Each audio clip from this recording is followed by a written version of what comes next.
Merci beaucoup, Pete, pour votre excellent travail. C'est un travail fantastique que vous faites. Je ne suis jamais rentré dans une pièce où il y avait un tel silence. Non, non, ne riez pas, vous n'en avez pas le droit. J'espère que vous passez du bon temps. Si vous voulez applaudir, faites-le. Vous pouvez faire tout ce que vous voulez. Si vous n'aimez pas ce que je dis, vous pouvez quitter la pièce. Alors après, ce sera des conséquences sur votre carrière, c'est sûr. Mais sentez-vous à l'aise, nous sommes dans la même équipe. On m'a dit, Monsieur le Président, vous n'entendrez pas un murmure. Et moi, j'ai dit, il faut les détendre un peu, ces gars-là. Je tiens en tout cas à remercier le secrétaire Hegseth, le chef d'état-major, général Kane. Quand je l'ai recruté, je lui ai dit, c'est vous que je souhaite recruter, tous les hauts gradés, les officiers de haut rang qui représentent l'élite dans l'histoire de l'armée de notre pays. Nous sommes très fiers de notre armée. Nous avons reconstruit l'armée pendant mon premier mandat. Nous avions la meilleure économie et moi, j'ai remis notre armée sur pied. Voilà ce qui me tenait à cœur. Et moi aussi, j'ai défendu la sécurité à nos frontières. Nous avions des gens qui venaient de partout dans le monde, de prisons et autres.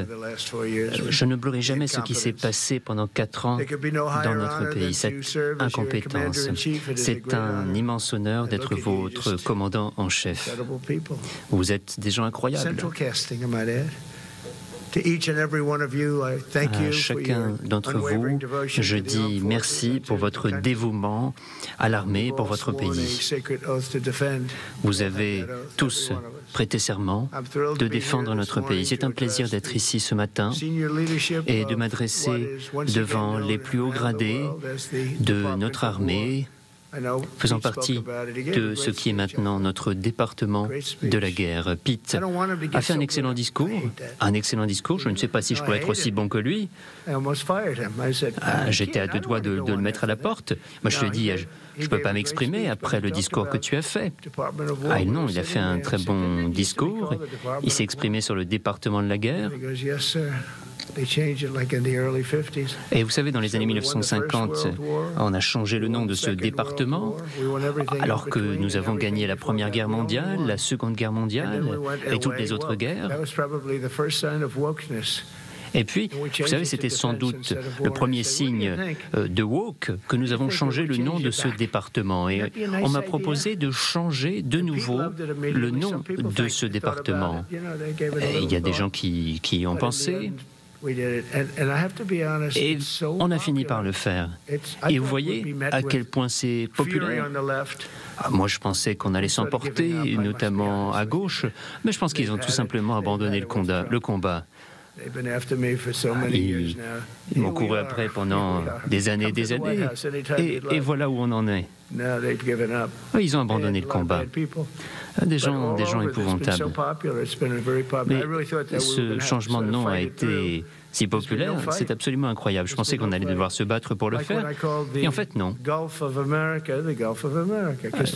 Le golfe d'Amérique, par exemple, ça aussi, ce changement de nom, pour moi, ça a toujours été le golfe des Amériques.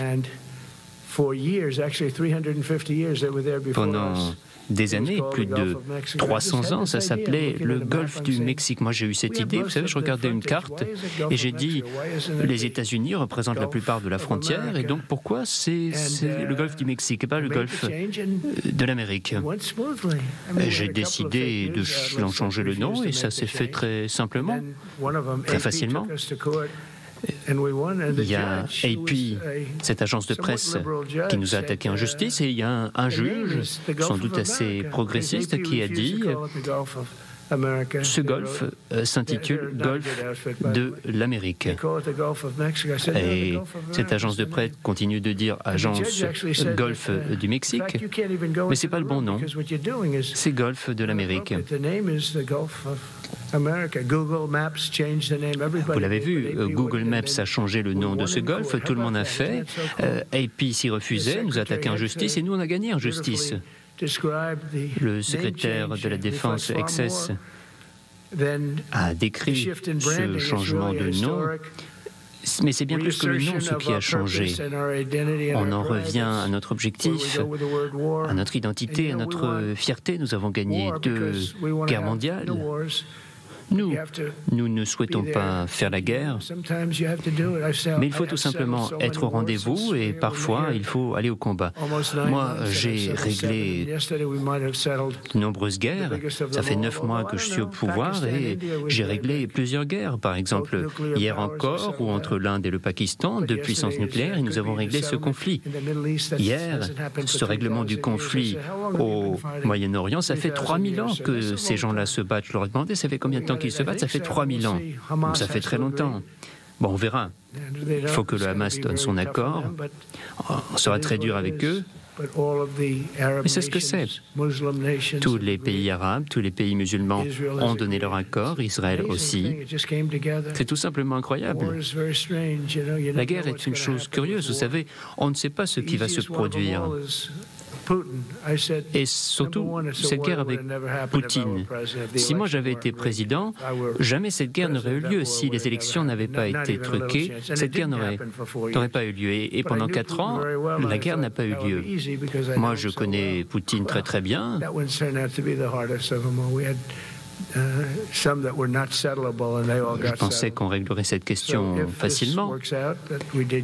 Mais si ce que nous avons fait hier fonctionne avec le Moyen-Orient, ça, c'est pas une seule guerre, c'est plusieurs guerres qui seront réglées. Je sais que nombre d'entre vous y êtes basés, vous connaissez bien cette région, c'est une partie du monde importante, et si ça fonctionne, et ce sera extraordinaire.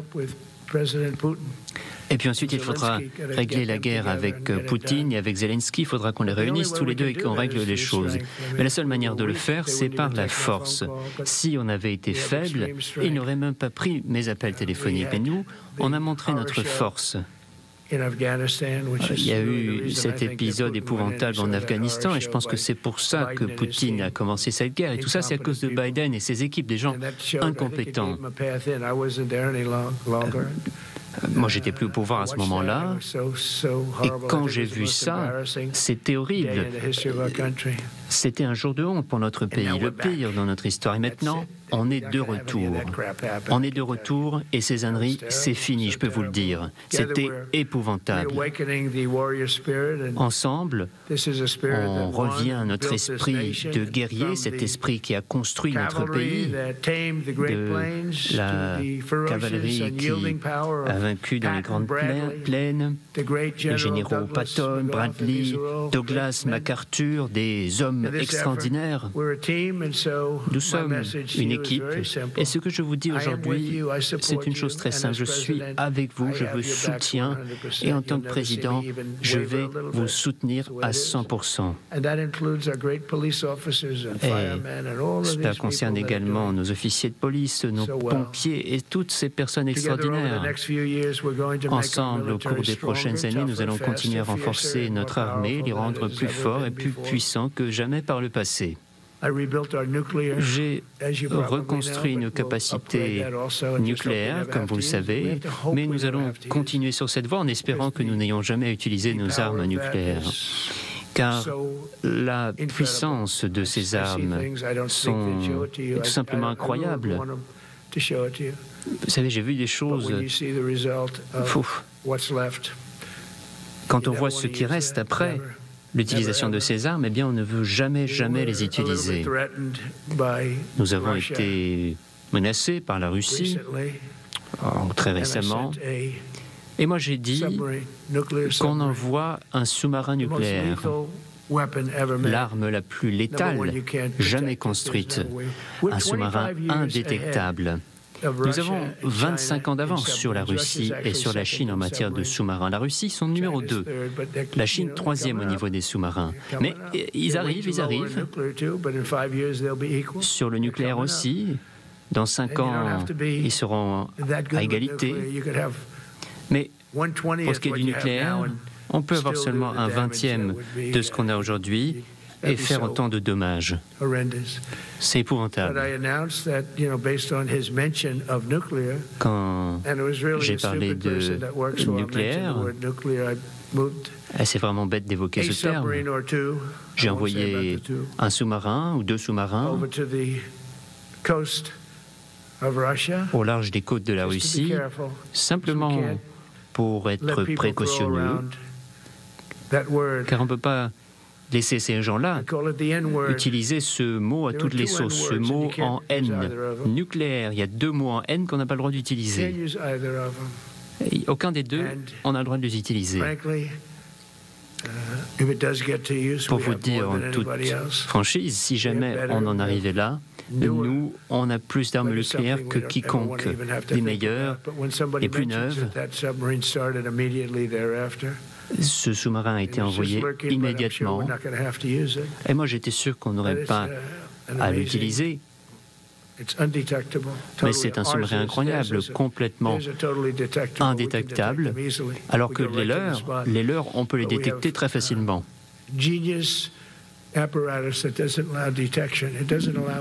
Nous, on a un système qui ne permet pas la détection, que ce soit sur l'eau ou sous l'eau. On est vraiment très en avance de tous les autres. Et c'est pourquoi il faut renouveler cet esprit de corps dans notre armée. C'est tout simplement impressionnant car au cours des 8 derniers mois, il y a eu des demandes d'intégrer l'armée, et ce à un niveau record. Nous avions avant des pénuries. Rappelez-vous, il y a 1 an et demi seulement, j'étais encore en campagne, au début de la campagne, et on disait à l'époque que l'armée avait du mal à recruter. C'est également le cas dans la police ou chez les pompiers. Moi, je parle toujours des pompiers parce qu'ils sont vraiment extraordinaires. Et à 95% d'ailleurs, ils ont voté pour moi. Quand il y a quelqu'un, un groupe qui vote à 95% pour vous, il faut toujours en parler. Mais bon, ils sont extraordinaires et ils sont vraiment courageux, vous voyez, dans nos villes. Et ces pompiers, ils montent sur des échelles et parfois il y a des gens qui leur tirent dessus. On n'en parle pas, mais il faut le faire. Ces pompiers sont extraordinaires. Il y a des échelles qui montent jusqu'au ciel et eux, ils grimpent dessus. Et parfois, on leur tire dessus avec des armes à feu. Et si on tombe d'une de ces échelles, c'en est fini de vous. Plus besoin de vous faire les premiers secours. Quand vous touchez le sol, c'est fini. Et parfois, dans ces quartiers-là, il y a des gens qui vous tirent dessus. Et ça sera fini, ça va être fini. On va y mettre un terme. Moi, je parle toujours des pompiers parce qu'ils ont beaucoup de difficultés, comme vous d'ailleurs. C'est des gens extraordinaires.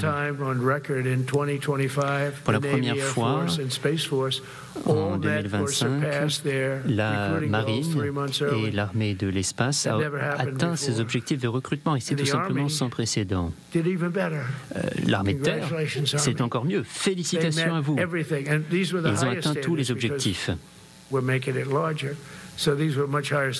Et les objectifs étaient bien plus ambitieux qu'il y a 4 ans parce que nous, on veut agrandir notre armée. C'était bien mieux que quand il y avait Joe Biden. L'armée a atteint ses objectifs 4 mois avant la date qui avait été fixée. Il y a encore quelques temps, on était vraiment en retard dans l'armée de terre, dans l'armée de l'air, les gardes-côtes, la marine et même l'armée de l'espace. Vous savez, c'est moi qui ai créé ce département. J'ai engagé les bonnes personnes. Et là, vraiment, on est au top. On domine tout le monde. Pourtant, à ce moment-là, on était loin derrière la Chine et la Russie, et maintenant, on a dépassé tout le monde. Quand Biden est arrivé au pouvoir, il voulait y mettre un terme.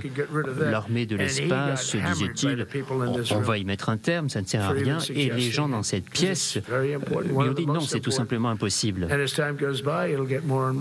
Vous voyez, au fur et à mesure que le temps passe, cette armée de l'espace devient de plus en plus importante.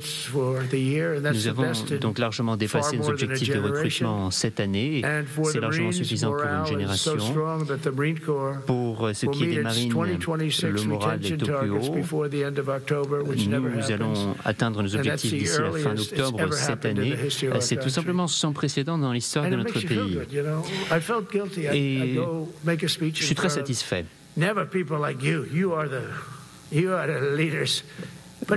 Vous êtes des officiers de rang, des hauts gradés. Mais quand je m'exprimais avant devant des soldats, de simples soldats, j'étais gêné parce qu'on n'arrivait pas à recruter suffisamment dans les différents corps d'armée. Et pendant le mandat de Biden, est-ce que vous savez, Biden, il y avait cette histoire de signature automatique, c'était pas Joe Biden qui signait tout. Alors, moi j'ai dit quand je suis arrivé, je veux pas ces signatures électroniques, moi je veux vraiment signer sur du beau papier. Moi, je veux vraiment du beau papier, le papier avec les en-têtes or. But how would you like to have that where some kid sitting in the back office is having it signed with an order pen? I thought about it, and I thought about you people qu'est-ce qu'il en first, était avec admirals, Biden generals. lorsqu'il y avait cette histoire de signature électronique? His whole life. He gets into maybe the academies or Et wherever, puis but imaginez however you got quelqu'un qui arrive à l'académie militaire et puis qui travaille des années dans l'armée, qui en finit par être amiral ou général. Et puis vous êtes là et le président américain signe votre promotion. Moi j'ai signé cette promotion sur du beau papier. D'ailleurs j'adore ma signature, tout le monde aime ma signature et je l'ai signée avec beaucoup de fierté. Et je me suis dit encore une fois, signer un tel document par signature électronique, c'est un manque de respect. Alors que sous Biden, tout était signé par signature électronique, sauf quand il a gracié son fils. Là, il l'a signé lui-même. Mais c'était la pire signature que je n'ai jamais vue. Ça, c'était épouvantable. Mais la moindre des choses que l'on peut faire, c'est que notre armée reste la plus forte, la plus létale partout dans le monde, pas seulement pour 4 ans, mais pour des générations et des siècles à venir. Nous devons être aussi fort qu'aucun pays n'ose nous attaquer, qu'aucun ennemi n'ose nous menacer, si capable qu'aucun adversaire puisse arriver à notre niveau. Et très récemment, l'Inde et le Pakistan étaient en conflit. Je leur ai passé un coup de téléphone. J'ai utilisé l'arme du commerce, car ce sont 2 grands pays de force nucléaire.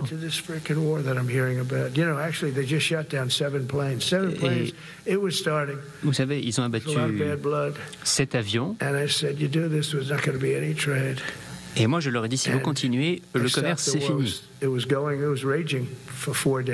Cette guerre s'est passée 4 jours durant, ça venait de commencer, et nous y avons mis un terme. C'est extraordinaire. Le président du Pakistan était là, avec un responsable au gradé de l'armée pakistanaise. Ils étaient ici il y a 3 ans, il y a 3 jours, et il a dit une chose. Il a dit à 2 généraux que cet homme avait sauvé des milliers de vies parce qu'il a empêché la guerre de se poursuivre. Et la guerre allait empirer. Elle allait être terrible. Le président Trump a signé des milliers de vies. Un honneur pour moi. C'était très appréciable de l'entendre le dire. Suzy était là. Elle a dit, c'est extraordinaire. On a sauvé beaucoup de vies. On a sauvé beaucoup de vies. Et même en Afrique. En Afrique, on a sauvé le Congo dans ce conflit avec le Rwanda. Ça faisait 31 ans qu'ils se livraient une guerre avec des dizaines de milliers de morts. Et j'ai résolu ce conflit, j'en suis très fier. Si ça fonctionne, 8 guerres auront été réglées en 8 mois. 8 guerres en 8 mois. Personne n'a jamais fait ça. Est-ce que j'aurai le prix Nobel de la paix? Non, peut-être pas. Ils vont le dire à je ne sais pas quel gars qui n'a jamais rien fait.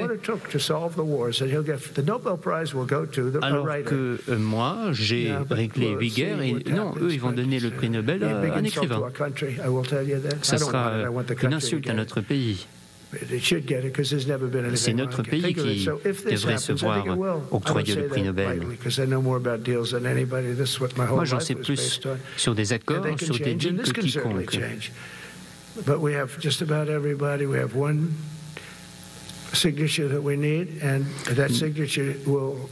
Nous avons la signature qu'il nous faut. J'espère qu'ils signeront, c'est pour leur bien, et qu'ils créeront vraiment quelque chose d'extraordinaire. 8 guerres.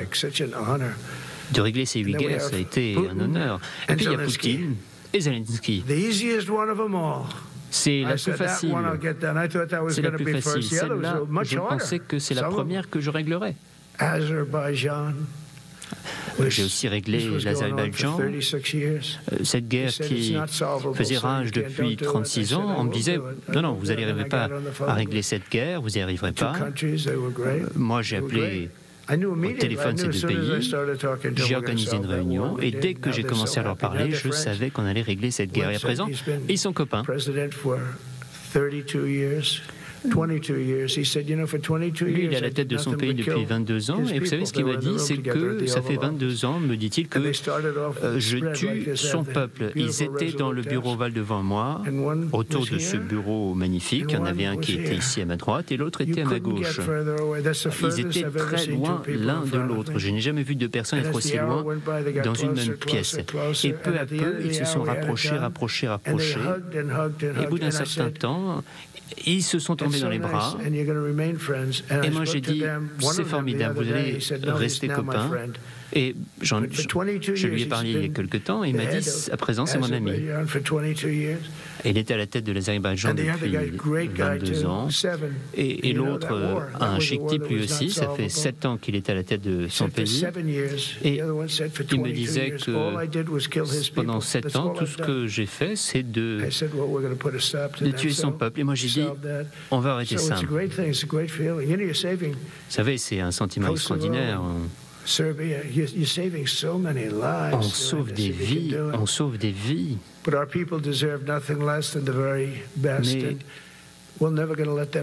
Mais les Américains méritent le mieux. Et si on peut régler des guerres, c'est extraordinaire. Voilà pourquoi un des premiers décrets que j'ai signé après être arrivé au pouvoir, c'est de restaurer le principe du mérite. Le mérite, ça c'est un mot important. À côté du mot droit de douane, ça aussi c'est un mot extraordinaire. Mais bon, j'ai plus le droit de le dire. Les droits de douane, ça ce sont mes mots préférés. On s'enrichit comme des fous. Il y a une procédure devant la Cour suprême, mais je ne pense pas qu'on aura des difficultés, parce que vous voyez ce que les autres pays nous ont fait. Bon, il y a toujours cette procédure en cours, on ne sait pas ce qui va se passer, mais mes mots préférés dans le dictionnaire anglais, ce sont les mots de droit de douane, de tarif. Alors il y a eu tous ces fake news qui me sont tombés dessus, on m'a dit, quid de l'amour, de la religion, de Dieu, de la famille. Et j'ai dit, vous savez, non, moi, ce n'est plus le droit de douane mon mot préféré, c'est mon 5e mot préféré dans la liste. Bon. Et ils ont continué à me tomber dessus. Et pourtant, en recettes, ce sont des milliards que nous avons obtenus. Et quand on en aura fini, ça sera une énorme prospérité. Parce que, vous savez, des pays ont profité de nous pendant des années et des années. Et à présent, on leur donne ce qu'ils méritent. Et l'argent arrive. L'argent entre dans les caisses. C'est des dizaines de milliards de dollars, 31 milliards. On les a trouvés, on ne savait pas exactement d'où cela venait. C'est un gars des finances qui m'en a informé. J'ai dit, bon, ça veut dire quoi? Il m'a dit, on ne sait pas d'où ça vient. Et il m'a dit, vérifiez le compte des droits de douane. Il m'a dit, non, vous savez, Monsieur le Président, les droits de douane n'ont pas encore commencé. J'ai dit, si, ça fait 7 jours. Et il m'a dit, oui, Monsieur le Président, vous avez raison. C'est effectivement 31 milliards de recettes grâce aux droits de douane. Amiraux, avec cet argent, on peut construire des navires de guerre. Le secrétaire de la Marine, il est venu me voir. J'ai vu toutes sortes de navires en Californie. Regardez ces amiraux, ils sont extraordinaires. J'étais en Californie, j'ai vu ces navires de guerre, ces destroyers. Il y en avait au moins 20 qui se faisaient suite et rien ne pouvait les arrêter. Et on en a parlé avec le secrétaire, et il m'a dit tout ça est bourré de technologie.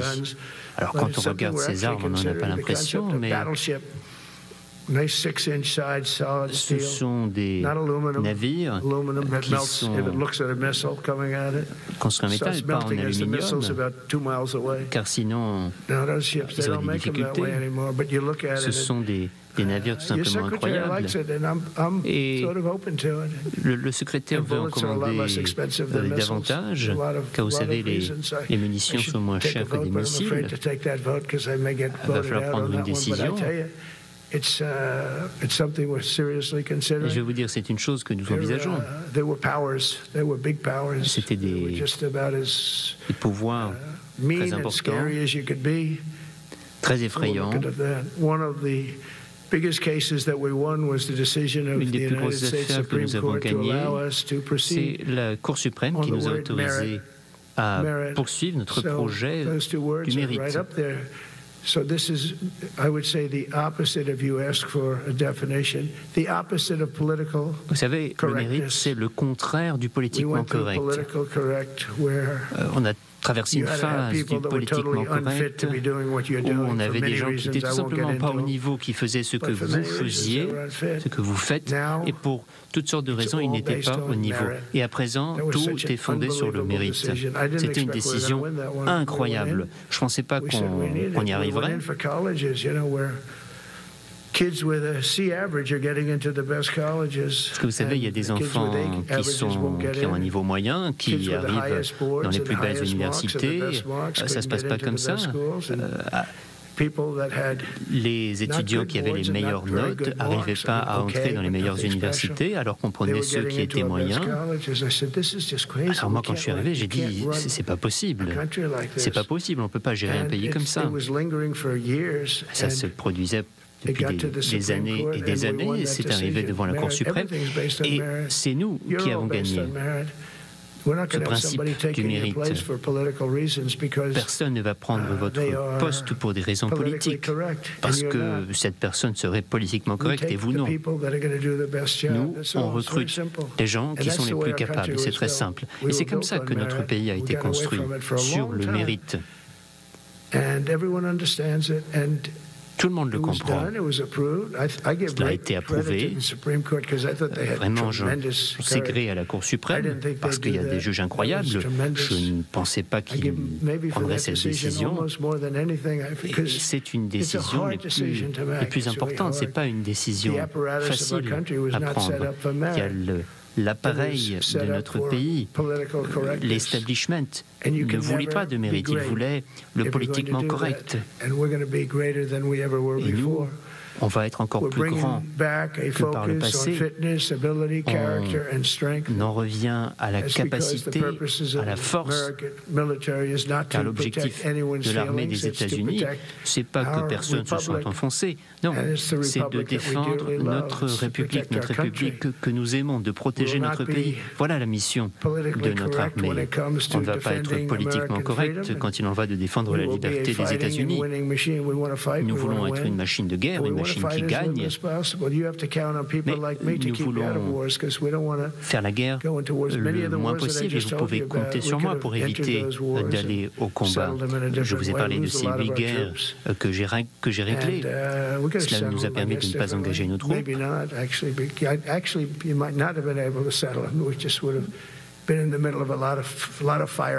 Si on n'avait pas réglé ces guerres, eh bien, il y aurait eu beaucoup de puissance de feu. Quand il faudra se battre, nous serons prêts.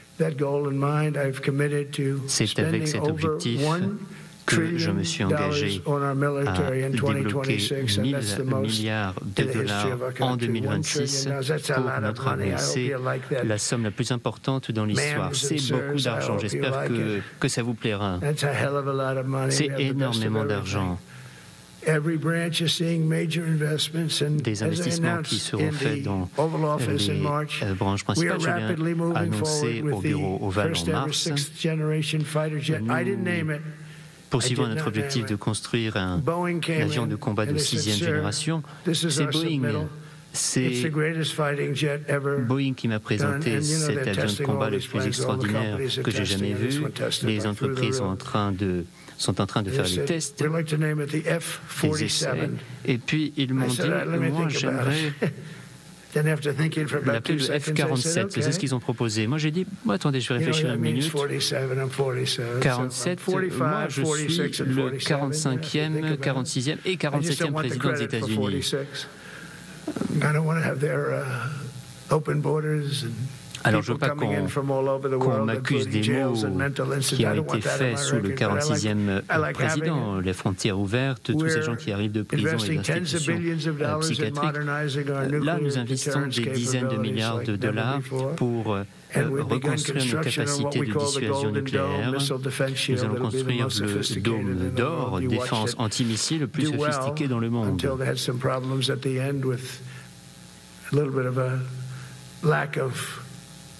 Il y a eu quelques difficultés avec la munition, avec les munitions, mais ce petit problème a été réglé. Je vais vous dire ce que nous faisons. C'est extraordinaire. On aide d'autres pays. Le Canada m'a appelé il y a quelques semaines. Ils veulent faire partie de ce dôme. Et moi, je leur ai dit, pourquoi vous ne rejoignez pas tout simplement notre pays en devenant le 51e État de notre pays? Et ce serait gratuit. Je ne sais pas si ça a fait grande différence, si ça a eu un grand impact. Parce que vous le savez, avec ces droits de douane, tout le monde arrive dans notre pays. Il y a des investissements de 17 000 milliards de dollars qui arrivent. En 4 ans, Biden, lui, il n'a même pas eu 1 000 milliards. Nous, on a 17 000 milliards en 8 mois. Lui, il n'a rien eu en 4 ans. Tout ça, ces investissements viennent du Canada, viennent de l'Europe, viennent de partout pour des investissements d'intelligence artificielle, industrie automobile. Tout le monde revient aux États-Unis. Sous mon budget, nous allons construire 19 navires pour la marine. Cela inclura des sous-marins, des destroyers et d'autres navires de guerre. Car vous savez, on ne construit plus de navires de guerre. On construit certes des sous-marins, mais plus de navires de guerre. Pendant la Seconde Guerre mondiale, on construisait un navire par jour. Et maintenant, on n'en fait plus du tout. Alors, il y a certains de ces navires que je trouve ne sont pas extrêmement beaux. Moi, j'ai demandé pourquoi est-ce qu'ils sont construits comme ça. On m'a dit c'est furtif. Parfois, il y a des bateaux qui doivent être assez laids pour être furtifs. Les bombardiers B-2 sont aussi furtifs et eux, ils sont incroyables. Le général Kane et avec Pete, on était dans la chambre de commandement à la Maison-Blanche et ces B-2 étaient littéralement invisibles lorsqu'ils ont largué leurs bombes. Après, ça a été oblitération totale. Et puis ensuite, il y a eu CNN et compagnie, fake news. Ah, je crois qu'il y a une caméra qui s'est éteinte là-bas dans le fond. À chaque fois que je les critique, ils coupent la caméra. Mais bon, je ne leur en veux pas. Continuez à laisser votre caméra éteinte.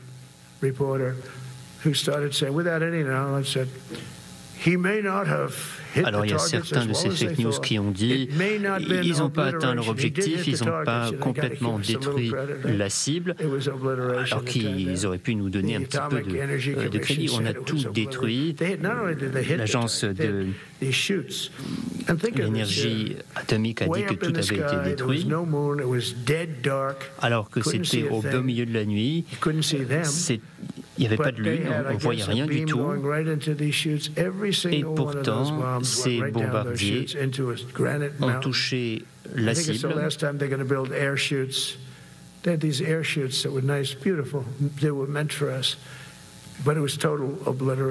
Et vous savez, on a détruit totalement ces cibles. Et je le dis pour l'armée de l'air, les représentants de l'armée de l'air ici présents, vous pouvez être très fiers de ces B-2. On vient tout juste d'en commander des nouveaux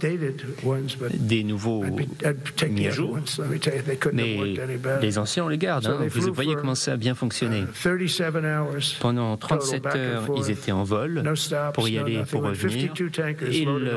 Ils n'ont pas fait de pause. Et il y a eu des avions de ravitaillement qui les a ravitaillés avec des centaines de milliers de litres de kérosène. Moi, j'aimerais pas être aux commandes d'un avion comme ça. Je leur ai demandé qu'est-ce qui se passe si vous êtes touché par un missile. Et ils m'ont dit, vous ne voulez pas imaginer ce que ça produit. Des gens incroyables, je les ai invités au bureau ovale, j'avais les pilotes du B-2, j'avais aussi les mécaniciens qui s'occupent de la remise en état, ils étaient tous à la Maison Blanche, il y avait certains d'entre eux dans mon bureau, ce qui nous conduira également à augmenter de 3,8% les salaires de tous les soldats dans les différents corps d'armée. C'est une chose qui n'y avait pas par le passé, parce que les démocrates ils ne vous traitaient pas avec respect. Non seulement on remet sur pied notre armée, on lui redonne sa force, mais pour la première fois depuis des années, mon gouvernement utilise cette force pour défendre notre pays. Nous, on remet l'Amérique d'abord. J'ai toujours placé l'Amérique en premier. C'est très simple, vous savez. Dans ma campagne, c'était le bon sens qui prévalait. Et puis, on a eu des scores excellents. On a gagné tous les États pivots, on a gagné le vote populaire, on a tout gagné haut la main. Regardez la carte, tout est presque tout rouge, tout est républicain, il y a un petit peu de bleu à la côte Est et à la côte Ouest, mais ça aussi, ça va disparaître. Et nous avons gagné haut la main aussi parce qu'on a remis sur pied l'armée. C'est un vote de confiance que j'ai reçu de la part de nos soldats. Il faut s'engager pour ces soldats. Alors qu'il y avait des gens qui disaient des choses vraiment épouvantables sur moi. Et heureusement, les soldats n'y ont pas cru. Et puis, il y a 25 personnes qui ont déclaré sur l'honneur que je n'avais pas dit ces choses-là. Et voilà pourquoi la presse perd son pouvoir, parce que plus personne ne croit la presse. On a besoin d'une presse ouverte, honnête. On a besoin des frontières fermées et d'élections libres, alors que là, on n'a pas une presse qui est honnête. On a une presse qui est corrompue et on s'y attaque. Mais les gens le comprennent. Il faut aller à la télévision.